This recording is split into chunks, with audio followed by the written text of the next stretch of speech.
magandang gabi!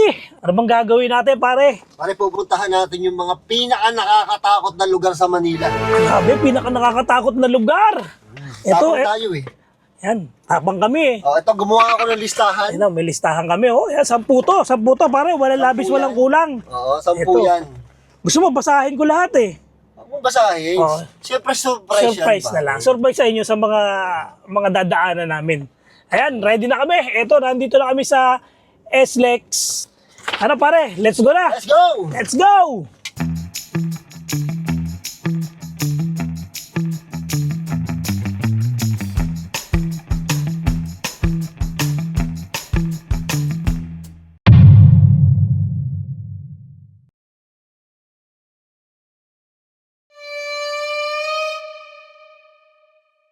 Ito nga, boy. Yan oh.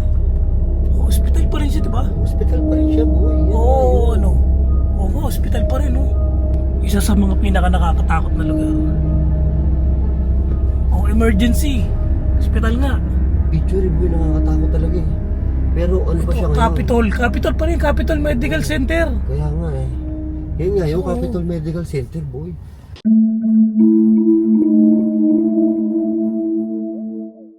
Ito palang Capitol Medical Center na to, isa sa mga kwento dito, meron palang mag-ama na parang hindi naligaw sila sa daan nila. Ngayon, meron silang sinundan na isang mama na sinundan nila para mag-guide nila kung saan yung daan. Pero nung dadaanan nila yung pinakapinto, tumagos daw yung parang bigla na lang nawala yung lalaki na sinusundan nila. Ayun yung isa sa mga kwento na nabasa ko sa internet na isa sa mga kababalaghan nangyari dito sa Capitol Medical Center. Pero ngayon, kung titignan nyo, ang ganda na itsura niya, renovated na. Yun yung mga dating kwento naman, pero ngayon, hindi pa natin alam kung ano pa yung mga ibang kwentong nangyayari dyan. Kasi kahit ganyang kaganda yan, malamang meron pa rin kakaibang kababalaghan na nangyayari dyan.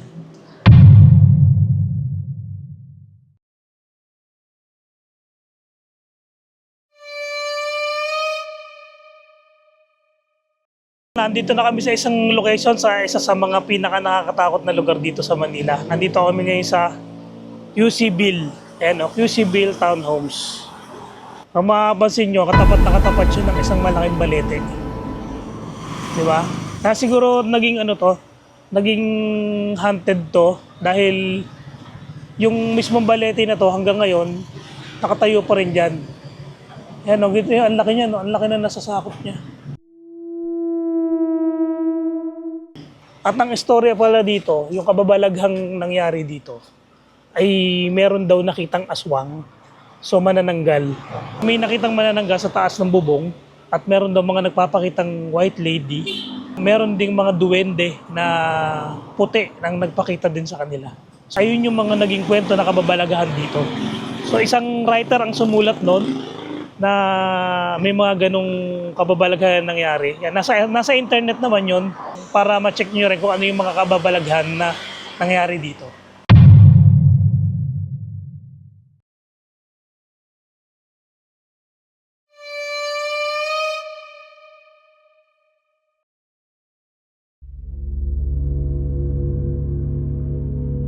Grabe yung tingnan nyo, sobrang creepy.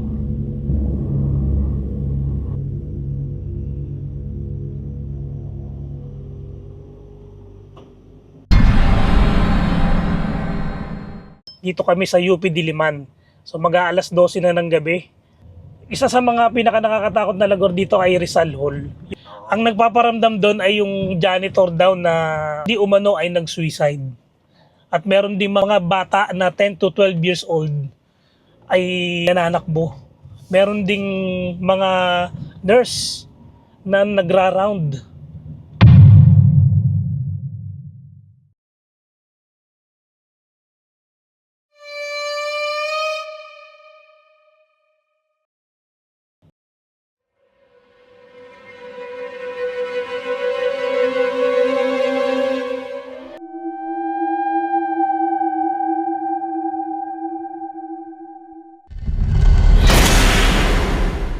Ito ang dating Ozone Disco. Yan, ano na siya, kainan na siya ngayon. isa sa mga pinaka nakakatakot na lugar dito sa Manila. Dahil sa mga nangyari nga dito during March 1996. Nagkaroon dito ng disco stampede. So 160 yung namatay at nag-95 injured. Yan, may mga pagpaparamdam dito na naikukwento yung mga nakaranas. Ay yung may mga marami daw daing na naririnig. Malamang yun yung mga nawalan ng buhay doon sa stampede na yun. Grabe, napakadami. Ayun ang mga pagpaparamdam, ayun ang mga na-experience. Ayan, bibili kami ng pagkain dito at imumukbang namin. Ito, order kami ng Tapsi at imumukbang namin sa Saan natin imumukbang, pare? Balete. Sa Balete. Magbumukbang kami sa Balete Drive. Creepy doon.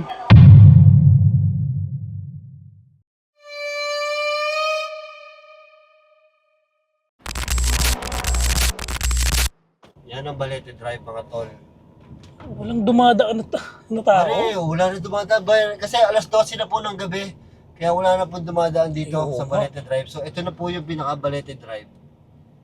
Yan, sobrang creepy po. Creepy.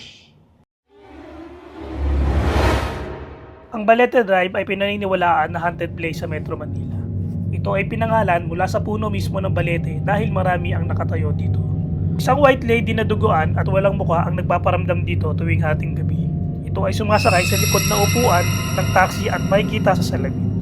Madaming nagsasabi na ito ay ni-rape at pinatay ng isang taxi driver. At ang iba naman ay nagsasabi na ni-rape ng sundalong Hapon sa panahon ng World War II. Pinaalahanan ng mga motorista na huwag nang dumaan dito sa gabi at mag-iba na ng ruta. Pero kung gusto mo dumaan dito, ay kailangan puno ng tao ang iyong sasakyan at huwag na huwag kang lilingon sa likod at sa salamin.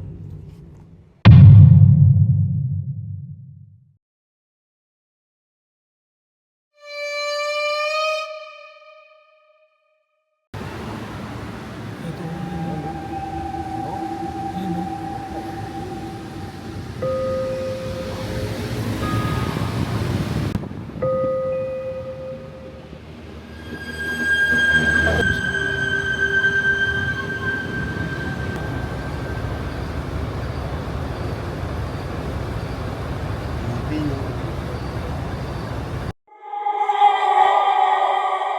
Nandito ako ngayon sa UST Manila. Isa sa pinaka-haunted na lugar sa Metro Manila. Grabe pala yung history nitong UST Manila. Dahil ito ay 400 years na pala tong UST na to. At ang dami na palang namatay dito, 1,000 na ang naitalang mga namatay dito. May mga paramdam na nagtatap sa ulo ng mga nag-CCR. May mga nararamdaman sila na nakikita lang nila yung paa pero may mga nakahang pala. Parang may mga nagbigti pala dito. Grabe, ang dami istorya pala dito sa sa UST Manila. Kaya pala to isa sa mga pinaka-haunted place dito sa Metro Manila.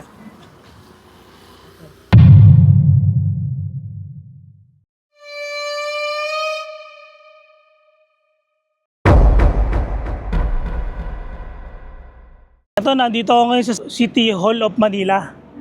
Isa sa mga pinaka-haunted na lugar dito sa Metro Manila. Yun. Ang kwento-kwento dito, kapag alas 6 daw ng gabi, kailangan nakauwi ka na dahil marami na daw nagpaparamdam dito. Marami na daw paranormal na activity na nararamdaman yung mga empleyado dito. Yan, like nadami sila naririnig na bulong, may mga footstep, at kakaibang pakiramdam na nangyayari sa lugar nito kapag pumasok ng ang alas 6 ng gabi. Pag tinignan mo sa top view itong Manila City Hall, para siyang hugis kabaong na merong cross sa gitna. Hindi na rin sila nagtaka na kung bakit maraming paranormal na nangyayari dito. Dahil isa pala to sa pinaka binomba nung panahon ng World War II. Yung tsura pa lang nitong napaka-creepy. 1939 na pala tong City Hall of Manila.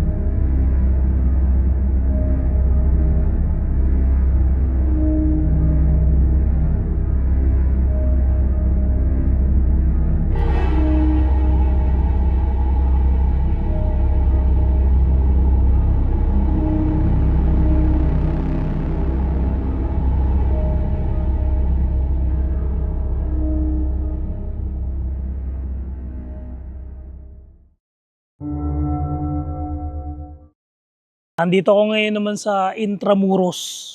Ayan, napakaganda pala dito pero napaka-creepy yung lugar niya kasi panay luma. So para ka nasa Bigan. Ganito pala kaganda dito. Yung mga lumang style ng bahay, ng mga building na preserve nila. So hindi nila minodernize. So talagang pinatili nila yung lumang style. So kagaya nitong simbahan na to. Ayan, simbahan dito sa Intramuros. Tapos yung mga cafe niya dito, ayan o, yung mga restaurant niya, mga luma din. So, nakakatakot nga, nakakatakot yung mga bintana. Isa din to sa mga pinaka-haunted na lugar dito sa Manila dahil during World War ay marami ding namatay dito dahil ano rin siya, binomba din siya. Ayan, ito siya.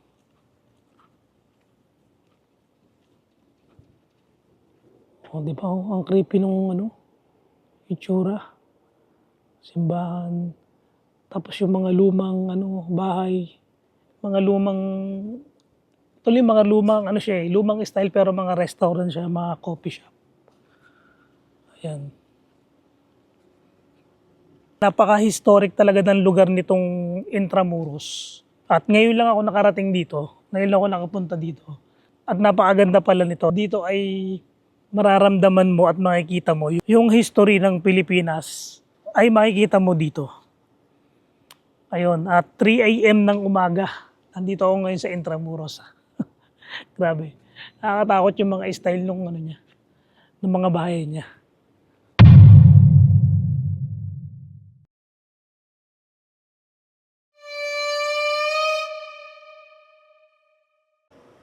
Nandito ako ngayon sa Manila Film Center. Ito, ang dilim dito oh.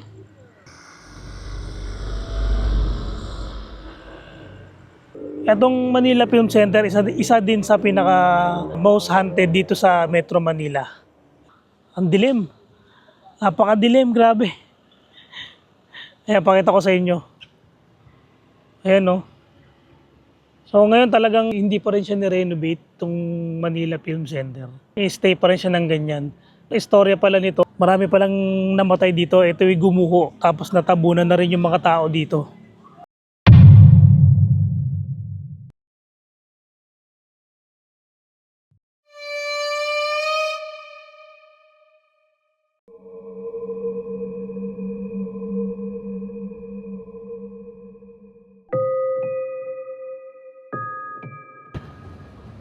Ayan. Nandito kami ngayon sa dating Metropolis na naging Star Mall Alabang. Ngayon ay Terminal. Vista Terminal. Ito naging haunted dahil ito ay isang sementeryo dati na tinayuan ng mall. So ngayon nakadalawang giba na. Metropolis naging Star Mall. Giniba. Ito na ginagawa naman siyang Terminal. Vista Terminal. Eto, dito kami ngayon sa Starbucks. Ayan. Napagod kami, grabe. Natapos namin yung 10 pinaka nakakatakot na lugar sa Manila. So ngayon ay magkakape muna kami ni Boss Rino. Kami ay magpapagpag. Grabe. Pagod ako pare. Wala na siya. Pagod nga ako eh. Nakakapagod yung ginawa natin. Grabe yun. Hanggang di tayo tumigil, hanggang hindi natin natatapos. So ano, order na ako. Magkano po eh. Ano gusto mo order? Ano yan? Libre kita pare. Ha? Libre kita. Ano ba? Oo. Ayun, hindi ko sila. Ay! Anong gusto mo yan? Parang bago nila to eh. Eto? Puro crema. Churro. Gusto mo ba yan? Ayaw mo cheesecake? Biscuit yun lang, tapos ito. O cheesecake. Naku, wala yata cheesecake. Favorite pa mo din ng cheesecake. Pag walang cheesecake, magaganto na lang ako. Ito oh. Ayan, order na kami. Kape Americano. Black Americano. Cafe Americano. Kape Americano. Dalawa. Sa order? Napagod ako ng buwan. Ako nga. May cheesecake eh. Wala. Kanto, hindi ko pa natikman pa. Eto, pagkape na kami ni Boss Rino, Starbucks na Kape Americano. Tapos meron akong cinnamon. Ayan, cinnamon. Wala kasing cheesecake, kaya cinnamon na lang ang binili ko. Cinnamon. Cinnamon. Oh, tapos ito sa kanya ay tuna. Sarap yan. Tuna. So, tikman natin yung kanyang churon. Churotot. Social ako pare. Kaya magamit ako ng ano.